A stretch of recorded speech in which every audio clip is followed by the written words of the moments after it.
प्रेम से बोलिए विष्णु भगवान की जय। प्यारे भक्तों, आज आप सभी श्रवण करेंगे पौष मास में सुनी जाने वाली 9 महापुण्य फल देने वाली कथा। इन कथाओं के श्रवण से हर मनोकामना पूर्ण हो जाती है। तो आइए प्यारे भक्तों, श्रवण करते हैं कथा।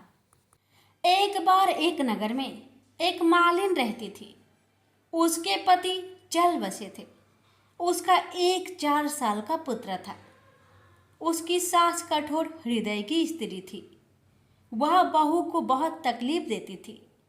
एक दिन सास ने बहू और पोते को घर से निकाल दिया। वे दोनों रोते हुए चलते चलते एक जंगल में जा पहुंचे। वहां एक बड़े पेड़ के नीचे बैठ गए। वहां से थोड़ी दूर पर एक गणेश जी का मंदिर था। वहां बहुत लोग गणेश जी के दर्शन करने आते थे। दर्शन करके गणेश जी को प्रसाद चढ़ाते, फिर वह प्रसाद सबको बांट देते थे। इस प्रसाद से माँ बेटे का गुजारा होने लगा। दोनों गणेश जी की पूजा पाठ में लग गए। एक दिन उन्होंने सोचा क्यों ना हम भी जंगल से फूल लाकर बेचे। वे रोज जंगल से फूल लाकर उसकी माला बनाकर बेचने लगे। साथ में पूजा की सामग्री और प्रसाद भी बेचने लगे। इससे उनको आमदनी होने लगी। गणेश जी की कृपा से आमदनी बढ़ने लगी। जल्दी ही उन्होंने एक मकान और एक दुकान बना लिया। एक राजा की लड़की मंदिर में रोज पूजा करने आती थी। मालिन के बेटे को देखकर राजकुमारी उस पर मोहित हो गई और उससे विवाह करने की सोचने लगी। उसने अपनी भाभी से अपने मन की बात कही। भाभी अनुभवी थी। उसने कहा, ये तो मालिन का बेटा है और तुम एक राजा की बेटी हो। यदि तुमने उससे विवाह किया तो तुम्हारी बहुत बेइज्जती होगी। पर राजकुमारी अपनी बात पर अड़ी रही। उसने कहा, मैंने तो प्रतिज्ञा कर ली है कि उसी से विवाह करूंगी। भाभी ने घर जाकर सारी बात राजा को बता दी। राजा ने मना नहीं किया और विवाह के लिए तैयार हो गए। उन्होंने बड़े धूमधाम से बेटी का विवाह मालिन के बेटे के साथ कर दिया। मालिन ने सबसे पहले बेटे बहू को गणेश जी के मंदिर में ले जाकर पूजा पाठ करवाया और गणेश जी का आशीर्वाद दिलवाया। इसके बाद पूरे नगर में यह बात फैल गई कि गणेश जी की पूजा करने से सब दुख कष्ट दूर हो जाते हैं। यह बात सुनते ही नगर के सभी लोग मंदिर आने लगे। मालिन और उसके बेटे की बिक्री और बढ़ गई। उधर उसकी सास के बुरे दिन आ गए। अन्नदाता उससे रूठ गई और वह भूखे मरने लगी। एक दिन वह रोती धोती उसी गणेश जी के मंदिर में आ पहुंची। वह मालिन के बेटे से बोली, मैं भूखी हूँ, मुझे रोटी कपड़ा दे देना, इसके बदले मैं तुम्हारे सारे काम कर दूंगी। लड़के को दया आ गई और उसे काम पर रख लिया। उसने अपनी दादी को नहीं पहचाना। जब मालिन घर आई तो उसने सास को पहचान लिया। वह सास से बोली, सासू जी आप यहाँ कैसे? सास ने पोते की तरफ इशारा करके कहा, मेरी इस सेठ के यहाँ नौकरी लग गई है। बहू बोली, यह आपका पोता है और यह घर भी आपका ही है, यह दुकान भी आपका ही है। जब आपने हमें घर से निकाला तब गणेश जी ने हमारी रक्षा की। बहू की बात सुनकर सास बोली, मेरी करनी मैंने भोग ली। बहू बोली, सासू जी अब आप हमारे यहाँ रहो और पोते का सुख देखो। हे गणेश जी महाराज, जैसा सुख आपने मालिन को दिया वैसा ही सुख सबको देना। प्रेम से बोलिए गणेश भगवान की जय।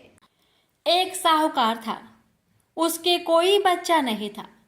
एक दिन वह सुबह के समय घर के बाहर गया तो उसने देखा कि एक किसान खेत में दाना डालने जा रहा था। साहूकार को देखते ही वो वापस लौट गया और बोला कि आज तो शगुन अच्छा नहीं हुआ। जब साहूकार ने यह सुना तो उसका मुंह उतर गया। घर आने पर उसकी पत्नी ने पूछा कि आज क्या बात है। साहूकार ने सारी बात बताई तो पत्नी बोली, आज चिड़िया आई तो वे भी बोली, बच्चे नहीं तो दाना कहाँ से मिलेगा, कहकर उड़ गई। साहूकार को क्रोध आया। उसी दिन से वह सूरज भगवान की आराधना करने लगा। 12 वर्ष बीत गए। तब सूरज भगवान ने सोचा कि यदि भक्त की पुकार नहीं सुनी तो भगवान को कोई नहीं मानेगा। सूरज भगवान को दया आई। प्रकट होकर बोले, साहूकार, तेरे नसीब में बच्चा नहीं है, पर मेरे आशीर्वाद से तेरे घर एक कन्या जन्म लेगी। 9वें महीने उनके घर में एक कन्या ने जन्म लिया। जब नायन नहलाने आती तो कन्या हंसती मुस्कुराती। कन्या के मुस्कुराने से हीरे मोती गिरते। उन हीरे मोती को नायन लेकर चली जाती। 1.25 महीने बीत गए। तब साहूकार की पत्नी नायन से बोली, अब इसे मैं नहला लूंगी। जब वह उसे नहलाने लगी तो बच्ची के हंसने पर हीरे मोती गिरे। अब वो समझ गई कि नायन ने तो खूब हीरे मोती इकट्ठे कर लिए हैं। जब लड़की बड़ी हुई तो माँ बाप ने सोचा कि घर में धन तो बहुत है, घर जमाई रख लेते हैं। उन्होंने एक गरीब लड़का ढूंढा और उसके साथ अपनी लड़की का विवाह करा दिया। माँ दिन उगते ही बेटी को उठाने जाती और उसका मुख देखती। यह देख तब लड़की का पति बोला, अपने बीच सुबह सुबह माँ का क्या काम है? तो लड़की बोली, माँ का नियम है कि वह सुबह होते ही मेरा मुख देखती है। दूसरे दिन वो सुबह उठा और अपनी पत्नी का मुख देखा तो उसके मुख से हीरे मोती बिखरे। अब तो समझ गया कि इसलिए ही सासू माँ इसका मुंह पहले ही देख लेती है। थोड़ी देर बाद लड़की की माँ आई तो हीरे मोती नहीं मिले। माँ समझ गई कि जमाई को पता चल गया है। माँ के मन में कपट आया। उसने एक आदमी को जमाई को जान से खत्म करने के लिए भेज दिया। आदमी ने जमाई को मार दिया और उसका सिर सासू को लाकर दे दिया। सूरज भगवान ने देखा कि हमारी दी हुई कन्या का पति मार दिया गया है। सूरज भगवान मनुष्य रूप में भिक्षा मांगने आए और उस कन्या के पति का सिर साथ ले आए। उन्होंने उसके अंग जोड़कर अमृत का छींटा दिया। तब उसका पति उठकर बैठ गया और घर गया तो बेटी ने पूछा, पौष रविवार का व्रत मेरा नियम है कि दिन अस्त हुए के बाद खाना नहीं खाना, तो फिर आप इतनी देर से क्यों नहीं आए? वो बोला कि मुझे मारने के लिए तेरी माँ ने आदमी भेजा था और सारी कहानी बता दी। तब बेटी बोली कि अब हम यहाँ नहीं रहेंगे। जो माँ मेरा सुहाग छीन ले वो किस काम की। बेटी अपने पति के साथ अलग घर में रहने लगी। उसके घर में सुख समृद्धि हो गई और उसकी माँ के घर में धीरे धीरे दरिद्रता आ गई। जैसे सूरज भगवान बेटी पर प्रसन्न हुए वैसे ही सब पर प्रसन्न रहना। प्रेम से बोलिए सूर्य नारायण की जय। तुलसी माता की कथा। प्राचीन समय की बात है। एक सुंदर और पवित्र वन था जहाँ एक तपस्वी ऋषि निवास करते थे। उस वन में एक विशेष तुलसी का पौधा था जो अन्य सभी पौधों से अधिक पवित्र और चमकदार था। यह तुलसी का पौधा कोई साधारण पौधा नहीं था, बल्कि इसके पीछे एक दिव्य रहस्य छिपा हुआ था। उस तुलसी के पौधे के नीचे एक बार भगवान विष्णु स्वयं प्रकट हुए और उन्होंने तपस्वी से कहा, हे मुनि, यह तुलसी का पौधा कोई साधारण पौधा नहीं है। यह मेरी परम भक्त और देवी लक्ष्मी का अवतार है जो अपने पिछले जन्म में एक स्त्री थी। उसका नाम वृंदा था। भगवान विष्णु ने वृंदा की कथा सुनाई। वृंदा एक अत्यंत पवित्र और पतिव्रता स्त्री थी। उसके पति जलंधर एक शक्तिशाली राक्षस थे, लेकिन वृंदा के तप और पतिव्रता के प्रभाव से वह देवताओं के विरुद्ध युद्ध में अजय हो गया था। सभी देवता उसकी शक्ति के आगे हारने लगे। अंततः देवताओं ने भगवान विष्णु से सहायता मांगी। भगवान विष्णु ने वृंदा की पतिव्रता को भंग करने के लिए एक योजना बनाई। वे जलांधर का रूप धारण कर वृंदा के पास गए और उसकी पतिव्रता को भंग कर दिया। जैसे ही यह हुआ, जलांधर की शक्ति समाप्त हो गई और देवताओं ने उसे युद्ध में पराजित कर दिया। जब वृंदा को इस छल का पता चला तो वह अत्यंत दुखी हुई और भगवान विष्णु को श्राप दिया कि वे पत्थर सालग्राम बन जाए। वृंदा की तपस्या और भक्ति से प्रभावित होकर भगवान विष्णु ने उसे आशीर्वाद दिया और कहा कि वह अपने अगले जन्म में तुलसी के पौधे के रूप में प्रकट होगी और वह सदैव उनकी पूजा का अभिन्न अंग बनी रहेगी। तभी से तुलसी को देवी तुलसी के रूप में पूजा जाता है और विष्णु पूजा में इसका विशेष महत्व है। इस प्रकार तुलसी का पौधा देवी वृंदा का अवतार माना जाता है और यह भगवान विष्णु की पूजा में अत्यंत पवित्र माना जाता है। तो प्रेम से बोलिए तुलसी माता की जय, लक्ष्मी नारायण भगवान जी की जय।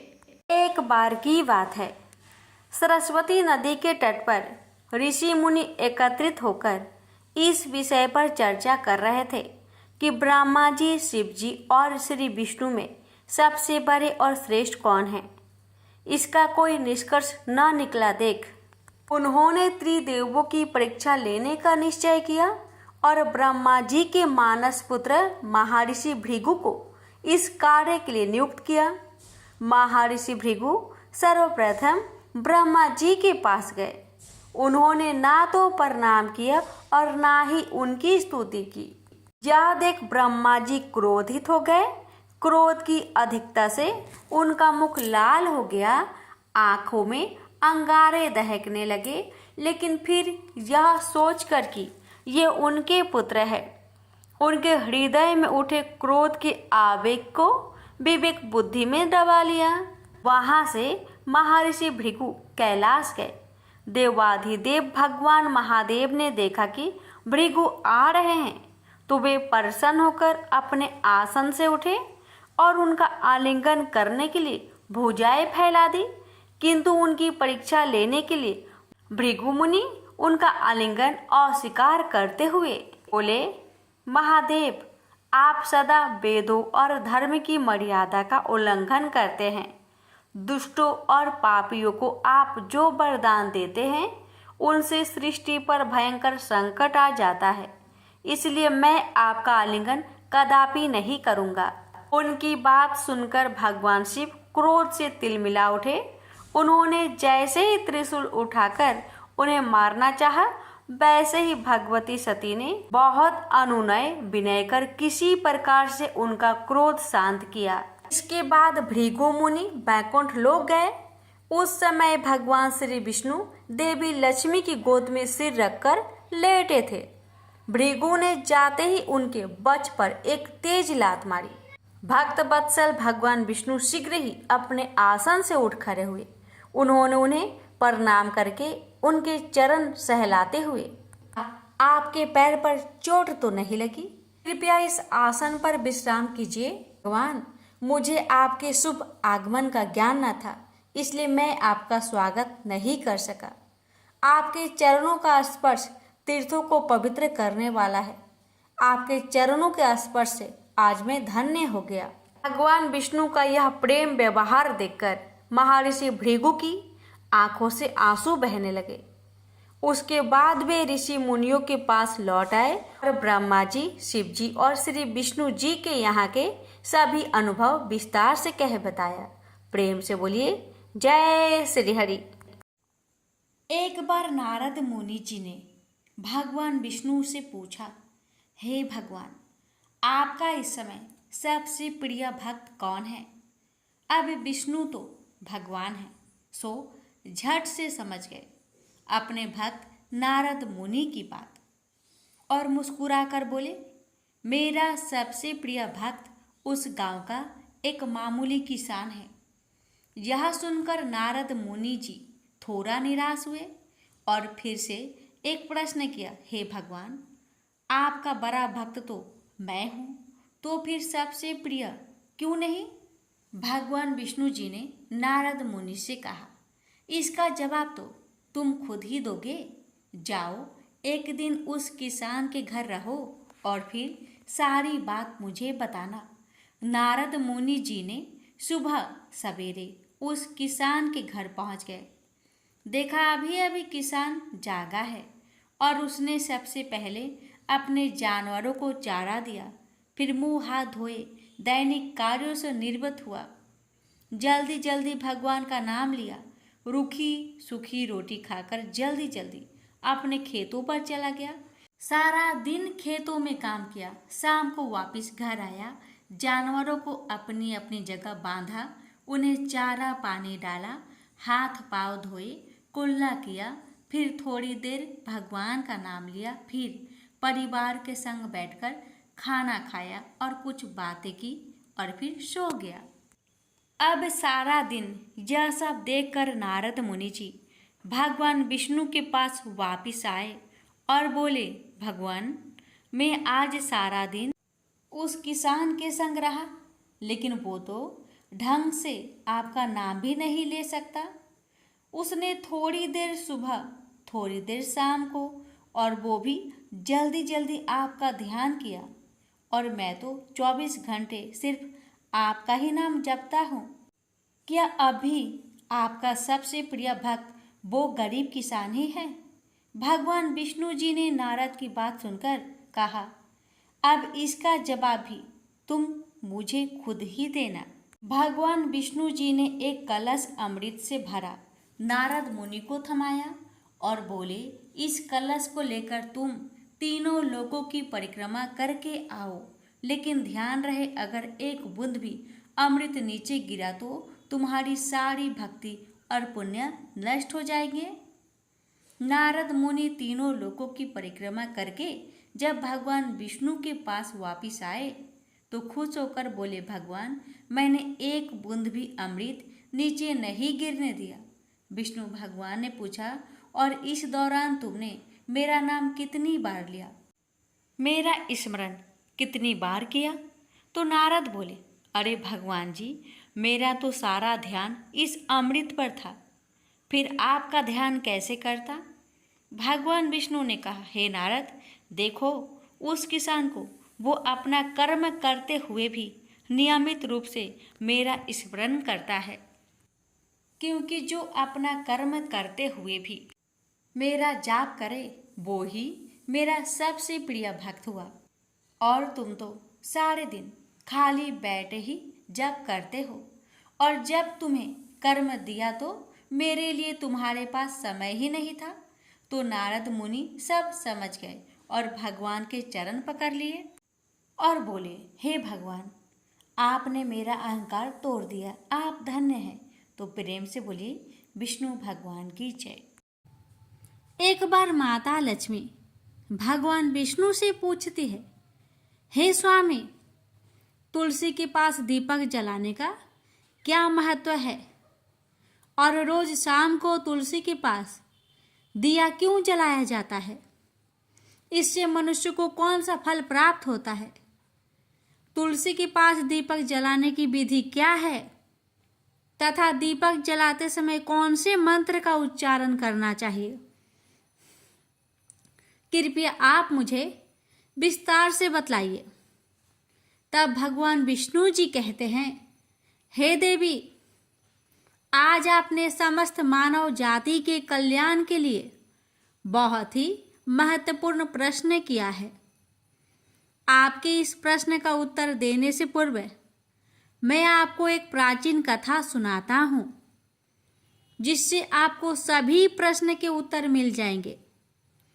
इसलिए आप इस कथा को बड़े ही श्रद्धा प्रसन्नचित पूर्वक पूरा सुनिए। इस कथा को ध्यान से पूरा सुनने मात्र से ही मनुष्य को, भक्तों को 100 वर्षों तक तुलसी के पास दीपक जलाने का पुण्य प्राप्त हो जाता है। फिर माता लक्ष्मी कहती है, हे स्वामी, हे भगवान, मैं इस कथा को सुनने के लिए बड़ी उत्सुक हूँ।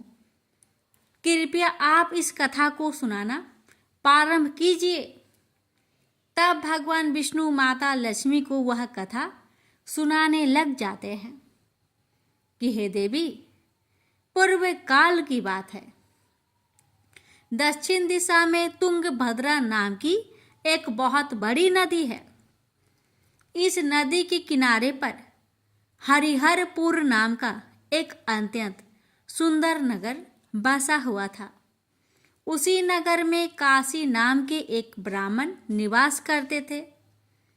वे अत्यंत गुणवान, चरित्रवान, धर्म कार्य करने वाले तथा वेदों के मार्ग पर चलने वाले थे। उन्होंने समस्त शास्त्र का अध्ययन किया हुआ था। उस ब्राह्मण की एक पत्नी थी जिसे लोग दुराचार कहकर पुकारते थे, क्योंकि उसके कर्म ही उसके नाम के अनुसार थे। वह सदैव ही अपने पति को अपमानित करती थी। वह अपने पति के लिए कुवाच्य कहती रहती, पति को भयंकर दुख देती थी, पति के लिए कभी भोजन नहीं बनाती थी, अपने पति के साथ कभी शयन नहीं किया, कभी उसके साथ प्रेम से व्यवहार तक नहीं किया। पति के मित्र, परिवार के लोग घर पर आते तो वह स्त्री उनको अपमानित करके घर से भगा देती थी और स्वयं काम भाव से उन्मत्त होकर निरंतर अन्य वैभवचारिणी स्त्रियों के साथ घूमा करती थी। उसका मन पति को छोड़कर पराये पुरुष में लगा रहता था। उसने कभी अपने पति से प्रेम से बात तक नहीं की, किंतु पराये पुरुषों के संग बैठकर बातें करती थी। पराये पुरुषों को मोहित करने के लिए बड़े ही सज धज कर गांव में घूमने जाया करती थी। कभी वह वन में किसी वृक्ष के नीचे खड़ी रहकर सुंदर पुरुषों की राह देखने लगती और किसी दुष्ट पुरुष को मोहित करके उसके संग भोग विलास किया करती थी। फिर एक दिन वह दुराचारिणी स्त्री वन में जाकर एक वृक्ष के नीचे खड़ी हो गई। उसका चित्त काम से भरा हुआ था। वह किसी सुंदर कामी पुरुष की राह देख रही थी, किंतु बहुत समय निकलने के बाद भी उस स्थान पर कोई पुरुष नहीं आया। इसलिए वह अत्यंत दुखी हो गई और प्रियतम की खोज में इधर उधर देखने लगी। उस दिन उसका सारा परिश्रम व्यर्थ हो गया। वहां पर खड़ी होकर वह नाना प्रकार की बातें कहकर विलाप करने लगी। हाय, आज तो इस मार्ग से कोई भी सुंदर पुरुष नहीं आया। अब मैं कैसे अपने काम वासना को शांत करूं? क्या करूं? आज की रात कैसे बीतेगी? यह सोचकर वह जोर जोर से रोने लगी। उस जंगल में एक भयानक बाघ निवास करता था। उस पापिनी स्त्री की आवाज सुनकर वह जाग गया और उछलकर उस स्त्री का भक्षण करने के लिए उसके पास आ गया। उस भयंकर बाघ को देखकर उस स्त्री के पसीने छूटने लगे। वह थर थर कांपने लगी। वह स्त्री कुछ करती, इतने में ही उस बाघ ने अपने पंजे से उसे घायल कर दिया और वह स्त्री जमीन पर गिर पड़ी। जमीन पर गिरते ही वह स्त्री चिल्लाते हुए बोली, अरे बाघ, तू किस लिए यहाँ पर आया है? मुझे क्यों मार रहा है? मैं यहाँ पर अपने प्रियतम को खोज रही हूँ। तू मुझे छोड़ दे। मेरा भक्षण करके तुझे क्या मिलेगा? उस स्त्री की बात सुनकर वह भयानक बाघ क्षण भर के लिए रुक गया और हंसते हुए बोला, ए दुष्टा, आज विधाता ने मुझे मेरा ग्रास नियुक्त किया है। तुझ जैसी पापिनी स्त्रियों का भक्षण करना ही मेरा काम है। तभी मुझे इस शरीर से मुक्ति मिलेगी। बाघ की बात सुनकर वह स्त्री कहने लगी, हे बाघ, तुम कौन हो? मुझे सच सच बताओ, तुम्हें किस कारण से बाघ की योनि में जन्म लेना पड़ा और तुम मुझ जैसी स्त्रियों का भक्षण क्यों करते हो? पहले मुझे सारी बात बताओ और फिर मेरा भक्षण करो। फिर बाघ कहने लगा, हे पापिनी, मैं तुझे मेरे पूर्व जन्म का वृत्तांत सुनाता हूँ कि किस कारण मुझे बाघ बनना पड़ा। पूर्व काल में दक्षिण देश में एक नदी थी। उस नदी के तट पर एक नगरी बसी हुई थी। उस नगरी में मैं निवास करता था। मैं एक ब्राह्मण का पुत्र था और नदी किनारे बैठकर यज्ञ आदि कार्य किया करता था। मैंने उस जन्म में अनेक पापियों के लिए यज्ञ किया, उन पापियों के घर का भोजन किया। मैंने धन के लोभ से अनेक पापियों के लिए कार्य किए। जिन वस्तुओं का दान ब्राह्मण को नहीं लेना चाहिए, उन वस्तुओं का दान मैंने ग्रहण किया और दूसरों से धन लेता था, लेकिन कभी वापस नहीं करता था। इस प्रकार से पाप करते हुए मुझे बहुत साल बीत गए और मैं बूढ़ा हो गया। मेरे बाल दाढ़ी सब सफ़ेद हो गए, आंखें सूज गई, मुंह के सारे दांत गिर गए, लेकिन फिर भी मेरी दान लेने की आदत नहीं छूटी और मैं पाप करता गया। फिर एक दिन मैं धन के लोभ से नदी किनारे गया और अन्य धूर्त ब्राह्मणों के साथ मिलकर हमने लोगों को ठगा। झूठे मंत्र का कथन बोलकर हमने बिना विधि विधान से किए ही देवी देवताओं का पूजन किया और बहुत सारा धन दान में ले लिया। फिर उसी स्थान पर एक बीमार कुत्ते ने मेरे पैर में काट लिया और मैं मूर्छित होकर गिर पड़ा। उसी क्षण मेरे प्राण भी चले गए। फिर यम के दूत उस स्थान पर प्रकट हुए और मुझे पकड़कर यमपुरी ले गए। वहां पर यमराज ने चित्रगुप्त से मेरे कर्मों का लेखा जोखा निकालने के लिए कहा।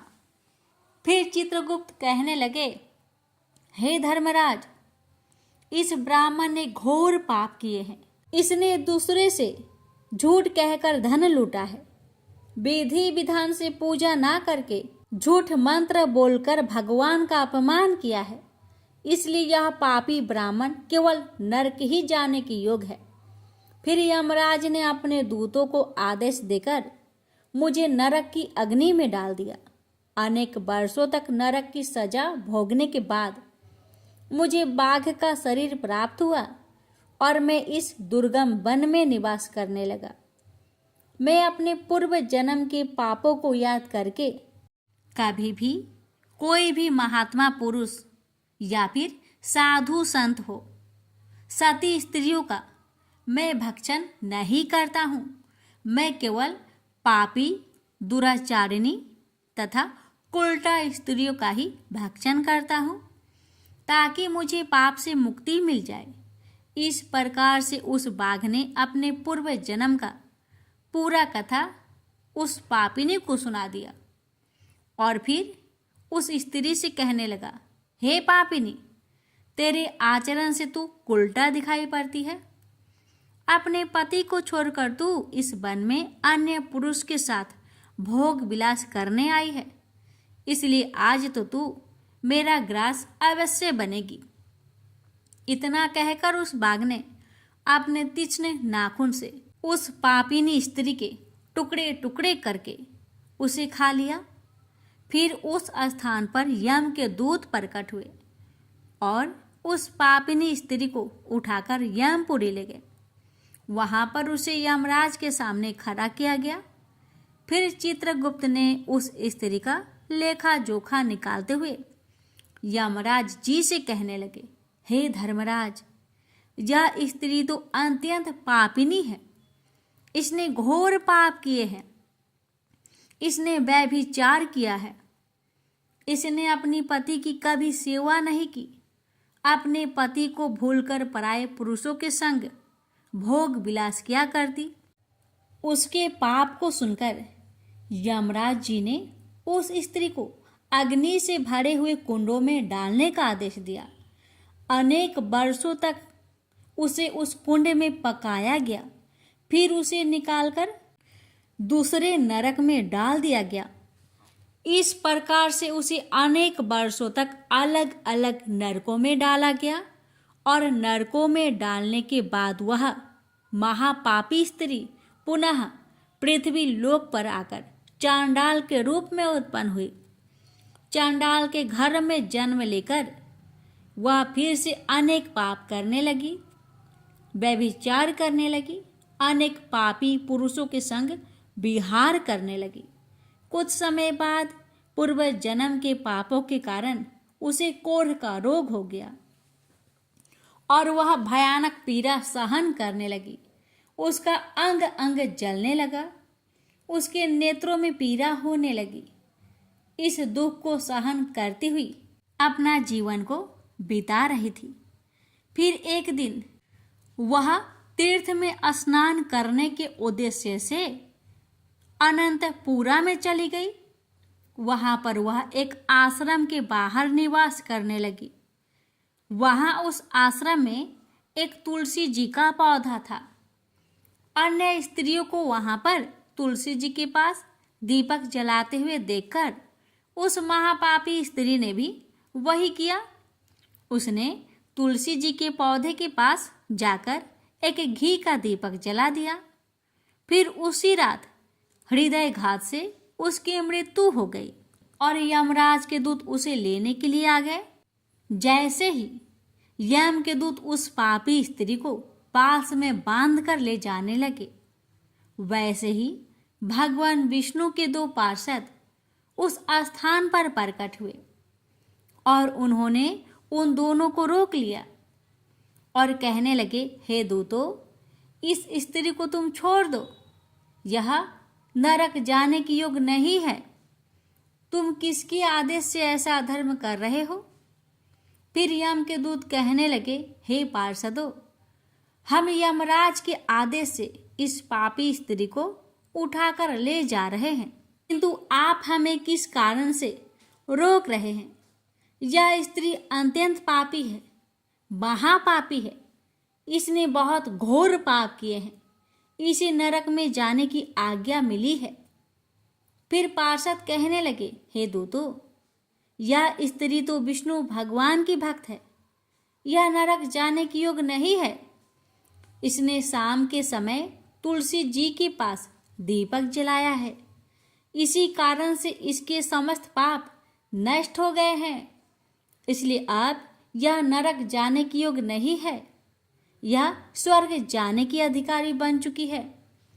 पार्षदों की बात सुनकर यमदूतों ने उस स्त्री को उस स्थान पर छोड़ दिया और यमलोक लौट गए। वहां जाकर उन्होंने यमराज को सारा वृत्तांत सुना दिया। फिर भगवान विष्णु के पार्षद उस स्त्री को दिव्य विमान पर बैठाकर स्वर्ग ले गए। भगवान विष्णु कहते हैं, हे देवी, इस प्रकार से तुलसी के पास दीपक जलाने मात्र से ही मनुष्य के सभी पाप नष्ट हो जाते हैं, सभी संकट कट जाते हैं। जो स्त्री नित्य शाम को तुलसी जी के पास दीपक जलाती है, वह सौभाग्यशाली बन जाती है। उसके पूर्व जन्मों के सभी पाप नष्ट हो जाते हैं, उसे सुख समृद्धि की प्राप्ति होती है। रोज तुलसी के पास दीपक जलाते समय इस मंत्र का उच्चारण करना चाहिए। ओम तुलसी देवे च विद्महे विष्णु प्रियाय च धीमहि तन्नो वृंदा प्रचोदया। इसका अर्थ है, विष्णु प्रिया तुलसी, मैं आपको नमन करती हूँ, आप मुझे उच्च बुद्धि दीजिए। हे वृंदा, आप मेरे मन को रोशन करें। भगवान विष्णु कहते हैं, हे देवी, हजारों अमृत के घरों से नहलाने पर भी श्री हरि विष्णु को उतनी तृप्ति नहीं होती जितनी कि वे मनुष्य के द्वारा तुलसी का एक पत्ता चढ़ाने से प्राप्त करते हैं। 10,000 गौदान से मानव को जो फल प्राप्त करता है, वही फल तुलसी पत्र के दान से पा लेता है। जो मृत्यु के समय अपने मुख में तुलसी पत्र का जल पा जाता है, वह संपूर्ण पापों से मुक्त होकर भगवान श्री हरि विष्णु के धाम को जाता है। हिंदू धर्म में तुलसी के पौधे का महत्व सबसे अधिक है। इसकी सबसे पहले पूजा भगवान विष्णु ने की थी। भगवान विष्णु कहते हैं, जिस प्रकार से देवी लक्ष्मी से बैकुंठ को ऐश्वर्य प्राप्त है, उसी प्रकार से बैकुंठ में तुलसी के कारण ही पवित्रता प्राप्त है। पृथ्वी लोक पर जिस स्थान पर भी तुलसी का पौधा होगा, उस स्थान पर कभी बुराई का वास नहीं होगा। ऐसा स्थान सबसे अधिक पवित्र होगा।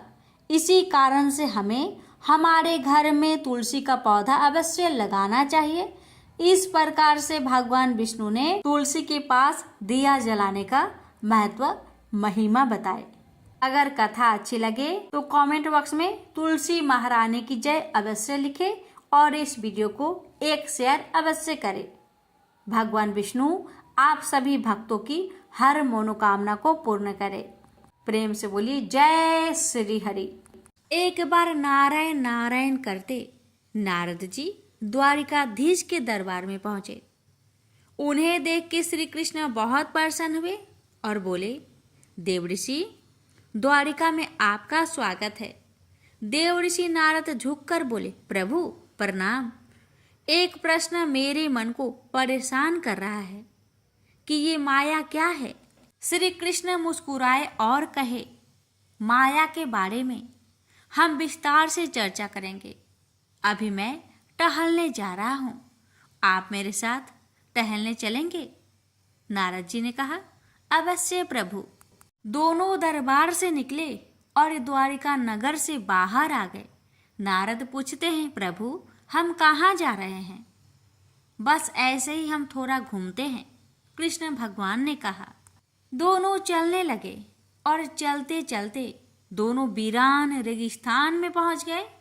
बड़ी चिलचिलाती गर्मी थी, मगर भगवान श्री कृष्ण थे कि रुकने का नाम ही नहीं ले रहे थे। नारद जी की अवस्था खराब हो रही थी, किंतु वे कुछ बोल भी नहीं सकते थे।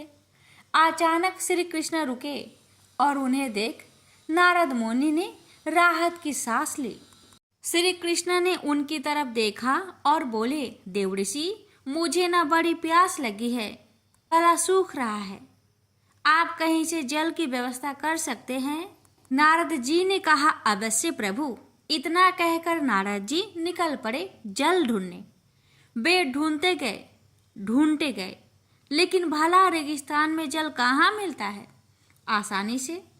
उन्होंने इधर उधर देखा, बहुत ढूंढा जल। अंततः उन्हें दूर एक सरोवर दिखा तो वे तेजी से उसकी ओर बढ़े। जब थोड़ा करीब गए तो देखा कि उस जलाशय के पास तो एक छोटी सी बस्ती भी है। बड़े प्रसन्न हुए, प्रभु के लिए जल की व्यवस्था अब तो हो गई।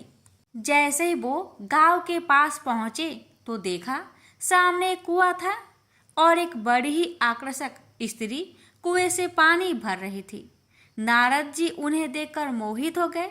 उनके पास गए और उन्होंने कहा, देवी बहुत प्यास लगी है, थोड़ा जल मिलेगा? उस नारी ने मुस्कुराकर उनकी ओर देखा और कहा, अवश्य मिलेगा, और उन्हें पानी पिलाया।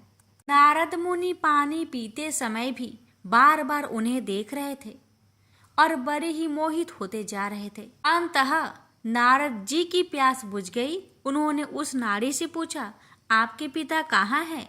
उस स्त्री ने कहा, घर पे। उनसे मिलना है तो चलिए मैं ले चलती हूँ। जल भर के वो स्त्री आगे आगे चल पड़ी और मोहित होकर नारद जी भी उनके पीछे पीछे। चलते चलते नारद उनके घर तक पहुँचे। घर के सामने उस स्त्री के पिता बैठे थे।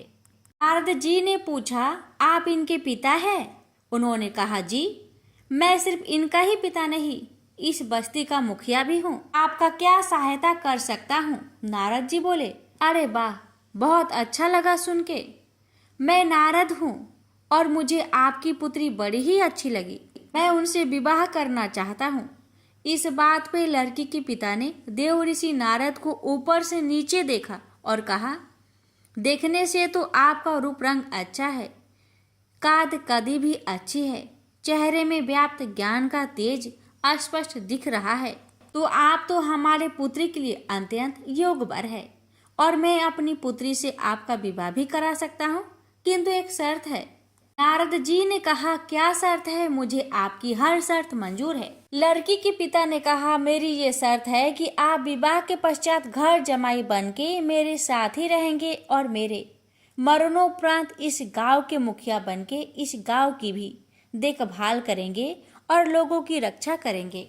नारद जी ऐसे सम्मोहित हुए थे कि उस कन्या से कि उन्होंने शर्त के लिए हाँ कर दी और खुशी खुशी उस कन्या के पिता ने नारद जी से उनका विवाह कर दिया। नारद जी वहीं रहने लगे। शादी पुरानी हुई तो खेती और गृहस्थी भी करने लगे। उन्होंने घर का भार संभाल लिया। इस बीच नारद जी के बच्चे भी हो गए। एक दिन उस कन्या के पिता गुजर गए, उनका देहांत हो गया और पूरा गांव व्याकुल हो गया। उनका दाह संस्कार के पश्चात नारद जी उस गांव के मुखिया बन गए, सबकी देखभाल करने लगे। वहां जीवन में खुश थे। नारद जी पूरे गृहस्थ बन गए थे। इस बीच एक दिन अचानक उस गांव में बड़ी भीषण बाढ़ आई। सारे घर डूब गए। नारद जी अपने पत्नी और बच्चों को लेकर एक नाव में किसी तरह बचकर निकलने लगे, मगर जल की धारा इतनी तीव्र थी कि उनकी नाव पलट गई। उन्होंने अपने परिवार को बचाने का प्रयास किया, पर एक एक कर सब दूर हो गए और नारद जी भी एक तीव्र धारा में बहकर किसी तरह किनारे पहुंचे। जब उन्हें सुध आई तो वो रोने लगे, हाय मेरी स्त्री, मेरे बच्चे, हाय मेरी स्त्री, मेरे बच्चे कहाँ चले गए? हे प्रभु, ये मेरे साथ क्या हुआ? ऐसा नहीं होना चाहिए था। मैं इतना सुखी था जीवन में, आपने ऐसा क्यों किया मेरे साथ? अभी नारद मुनि को अचानक किसी की आवाज सुनाई दी, नारद नारद, देवर्षि क्या कर रहे हैं आप? वहां रो क्यों रहे हैं? यहाँ आइए, प्यास से मेरा कंठ सूखा जा रहा है। आप जल लेकर आए नहीं अब तक? यहाँ आइए यहाँ। देव ऋषि को अब भान हुआ कि श्री कृष्ण मुझे आवाज दे रहे हैं, तो वो आवाज की दिशा में बढ़े। थोड़ी दूर चलने के बाद वो श्री कृष्ण के पास पहुंच गए। श्री कृष्ण मुस्कुरा रहे थे उन्हें देख के। वो बोले, नारद, आप तो मेरे लिए जल लेने गए थे, किंतु गायब कहाँ हो गए? जल कहाँ है? नारद जी रोते हुए बोले, प्रभु, मेरी पत्नी, मेरे बच्चे इस बाढ़ में बह गए हैं, कृपया उनकी रक्षा कीजिए। मुझे मेरी पत्नी, मेरे बच्चे बहुत प्रिय हैं, मैं उनके बिना जीवित नहीं रह सकता। देवऋषि, होश में आइए, आपको क्या हो गया है? आपका विवाह कहाँ हुआ है? आपके बच्चे कब हो गए? अरे प्रभु, अभी तो गया था मैं उधर, तो मेरा विवाह भी हुआ और बच्चे भी हुए। श्री कृष्ण उन पे हंसे और बोले, देवऋषि, इसी को माया कहते हैं। आप मुझसे दूर होकर माया के जाल में फंस गए थे। मैं आपको कितना भी समझाता, आप इस तरह नहीं समझ पाते। यही माया है, यही माया का पास है। चलिए अब वापस द्वारिका चलते हैं। और दोनों चलते चलते वापस द्वारिका आ गए।